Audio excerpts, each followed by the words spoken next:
აფხაზეთის ავტონომიური რესპუბლიკის მთავრობის თავმჯდომარე ქართული ოცნების ზუგდიდის მერობის კანდიდატთან და სახელმწიფო რწმუნებულთან ერთად ზუგდიდში შალვა დადიანის ქუჩაზე მდებარე დევნილთა ჩასახლებაში მცხოვრებ მოქალაქეებს შეხვდა.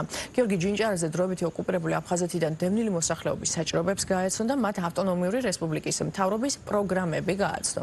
მისი განცხადებით, ადგილობრივ მთავრობასთან ერთად დევნილი მოქალაქეების პრობლემების მოგვარებაზე კოორდინირებულად მუშაობა აქტიურ რეჟიმში გაგრძელდება და საჭიროებების მოგვარება მაქსიმალურად მოკლე ვადებში შესაბამის უწყებებთან კოორდინაციით მოხდება.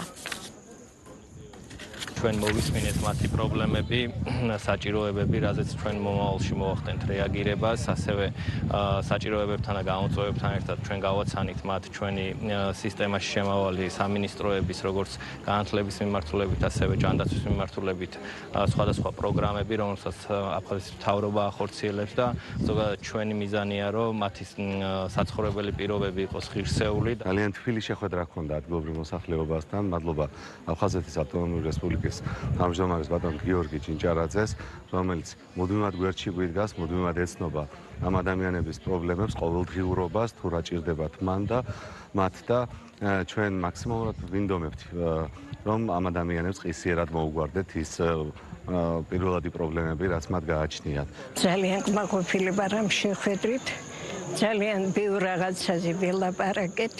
ისეთი კაი პროგრამები წარმოგვიდგინეს, რომ ძალიან კმაყოფილებით დავრჩით.